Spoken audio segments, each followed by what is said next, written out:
북한이 왜 무너지지 않느냐, 북한 사람들이 왜 들고 일어나지 않느냐 하는 이야기를 한국 사람들은 입버릇처럼 하고 있습니다. 거기에 대해서 뭐 설명하는 것은 아주 쉽습니다. 북한의 무자비한 탄압은 인류 역사상 최악입니다. 히틀러보다, 스탈린보다, 모택동보다, 폴포트보다 훨씬 더 전면적이고 구조적이고 장기적이고, 이런 압제를 경험해 보지 않는 한국 사람들이 그냥 과거에 우리 어떤 정권을 가리키면서 그 사람도 독재했고 뭐 북한도 독재했는데 이렇게 이야기하는 바보 같은 사람들이 참 많습니다. 북한에 살았던 사람들이 공산 치하 시절의 스탈린이 다스리던 소련에 가보고는 꼭 천국에 온 것 같다고 느꼈다는 겁니다. 스탈린 체제가 가장 강력한 사회적 통제를 가하고 있었는데 그것도 김일성 체제에 비교하면 아무것도 아니었다는 겁니다. 이렇게 설명은 할 수 있어요. 첫째, 북한은 김일성, 김정일, 김정은 3대 세습뿐만 아니라 평양 시민 200만이 다 3대 세습합니다. 따라서 공동 운명체입니다. 어떻게 보면 공범 관계입니다. 200만 명만 먹여 살리면은 체제는 무너지지 않는다고 합니다. 이게 제일 큰 이유일 겁니다. 두 번째는 배가 고픕니다. 배가 고픈데 무슨 자유를 갈망하면서 들고 일어날 힘이 생기겠습니까? 조선조가 세계 다른 나라에 유례 없이 장기 집권한 게 있습니다. 한 약 50년 동안 끌었는데 그 이유는 간단합니다. 가난했기 때문입니다. 우리 민족사에서 가장 가난했을 때가 이 조선조 말입니다. 그리고 지금 북한이죠. 가난은 통치수단이 되기도 합니다. 북한 농당 정권은 고의적으로 평양 시민들은 그냥 연명하는 상태로 유지하고 나머지 다른 지역 사는 사람들은 고의적으로 배를 고프게 합니다. 그 다음에 중국이 배후 세력입니다. 중국이 북한이 무너지지 않을 정도만 이렇게 조금씩 뭐 식량도 대주고 기름도 대줍니다. 그 다음에 앞에 예를 든 이 모든 것보다 가장 큰 원인은 대한민국입니다. 대한민국이 어마어마한 국력을 가지고도 북한 주민들이 들고 일어나도록 제대로 그 영향력을 행사해 본 적이 없기 때문입니다. 그러니까 북한이 무너지지 않는 것은 대한민국 때문입니다. 북한의 인민봉기가 일어나지 않는 것은 대한민국 국민의 비겁성 때문입니다. 자꾸 북한에서 왜 인민봉기가 일어나지 않느냐 하고 하는 그 사람에게 질문할 게 있습니다. 아니, 그것보다 더 이상한 게 있다고. 왜 이렇게 잘 사는 대한민국에서 친북 세력은 왜 일어나느냐? 대한민국에서 친북 세력이 일어나는 거나 북한에서 인민봉기가 일어나지 않는 거나 그거 다 이상한 겁니다. 아니, 북한에서 인민봉기가 일어나지 않는 것은 다 이해가 되니까 그건 이상한 게 아니죠, 사실은. 근데 대한민국 안에서 친북 세력 정도가 아니라 김일성주의자들이 들고 일어나가지고 국민들을 속이고 해가지고 정권까지 잡는, 이게 더 이상하죠. 그러니까 북한 왜 무너지지 않느냐고 묻기 전에 왜 북한을 무너뜨리지 못했느냐고 자책하는 게 맞습니다. 제가 자료를 찾다 보니까 황장엽 선생이 이 문제에 대해서 고민을 많이 하신 것 같아요. 황장엽 선생은 2010년에 돌아가셨는데 2006년에 썼던 글이 제목이 이겁니다.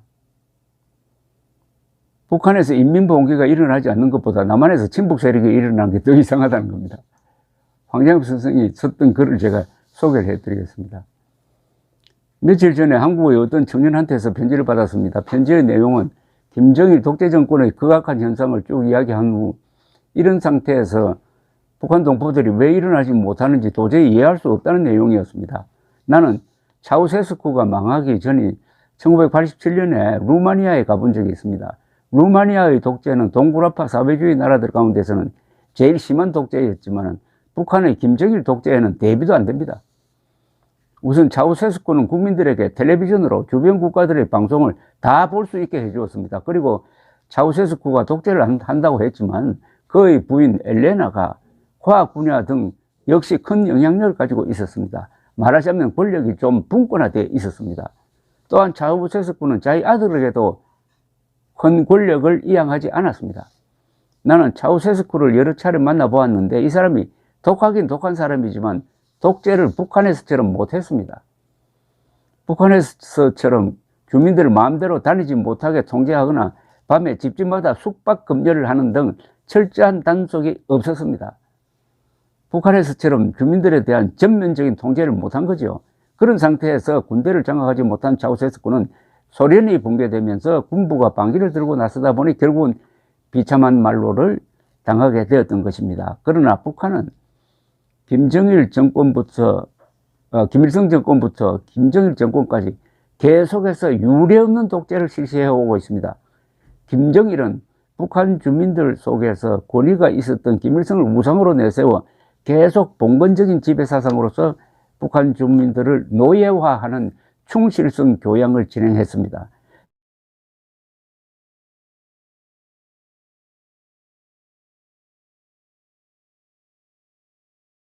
또한 북한의 독재 정권의 사상적 지반도 차우세스쿠의 독재 집안에는 비교도 안 됩니다.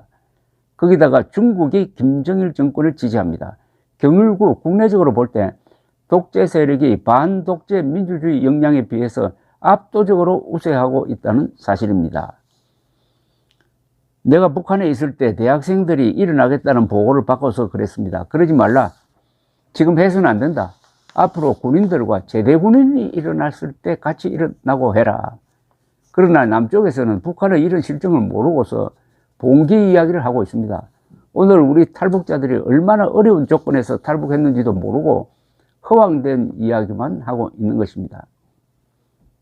나는 북한 사회에서 김정일 체제를 반대해서 일어나지 못한 것을 이상하게 생각할 게 아니라 지상 낙원과도 같은 남한 사회에서 친북과 반미, 미군 철수를 요구하고 국가보안법 철폐를 요구하고 북한의 김정일이 이야기하는 그대로 아이들한테 교육하고 이런 일들이 왜 진행되고 있는지에 대해 더 이상하게 생각하는 것이 옳지 않습니까?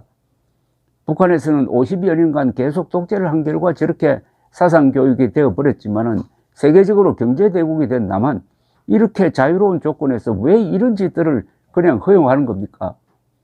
우리가 잘 알지도 못하는 북한 사회에서 북한 동포들이 일어나지 못하는 데 대해서 자꾸 이상하게 생각할 게 아니라 여기서 먼저 민주주의를 수호하기 위한 투쟁부터 해야 되지 않겠습니까?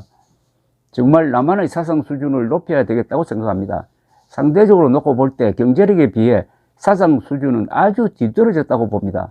김정일이 핵무기를 만들어서 이것을 가지고 계속 민족을 수호한다고 자꾸 주장하는데 따라가는 사람들이 얼마나 많습니까? 청년들이 핵무기 있기 때문에 민족을 수호할 수 있다? 통일되면 이 다음에 쓸 수 있다? 이런 식으로 사고하지 않습니까? 핵무기가 민족을 수호하는 것이라면 김정일은 왜 북한 사람들 350만 이상을 왜 굶겨 죽였습니까? 민족을 수호하려면 자기 주민들부터 우선 굶겨 죽이지 말아야 되지 않는데 굶겨 죽이다 못해 온 나라를 감옥으로 만들어 놓고서 정치 수용소에 가둬 놓고서 사람들을 죽이고 있는데 이것이 민족을 수호하는 일입니까? 사회주의를 하던 나라들이 개혁 개방으로 나가서 잘 사는데 계속 빌어먹고 있는 것이 민족을 수호하는 일이라고 할 수 있습니까? 김정일은 이런 명백한 민족 반역적인 행동을 하고 있고 국제 범죄 집단의 행동을 하고 있는데도 그걸 알지 못하고서 그것도 일리가 있다고 생각하는 사람들이 남한 사회에 있습니다. 결국은 우리 사회에서 우리 한국에서 역사교육, 사상교육을 제대로 하지 않는 데서 이 같은 현상들이 비롯됐다고 봅니다. 잘 사니까 잘 사는 것만 생각했지 거기에 비해서 얼마나 사상적으로 낙후해 있는지 생각하지 못하고 있습니다. 결국 누가 이기겠는가? 어떻게 하면 적과의 싸움에서 이길 수 있는가라는 것이 큰 문제인데 무엇 때문에 그걸 가지고 떠듭니까? 여기서 무엇 때문에 그걸 가지고 떠듭니까? 하는 것은 당시 전시작전권을 미국에서 한국으로 가져와야 되겠다 하는 움직임이 일어났을 때 황교안 선생이 개탄하고 있는 그런 대목입니다. 북한의 김정일 독재 체제는 다른 어떠한 독재 체제하고도 비교가 되지 않습니다. 난 히틀러의 독재를 체험하지 못했지만 소련이나 해방전 일제시대는 체험해 봤습니다. 하지만 북한의 독재 체제와는 대비가 되지 않는 것입니다.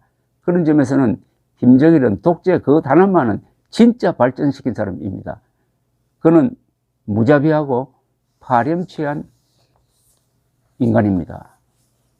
정말 황교안 선생의 이 말이 폐부를 찌릅니다.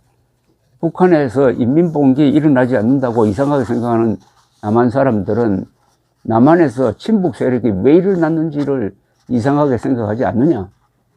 왜 이렇게 됐느냐?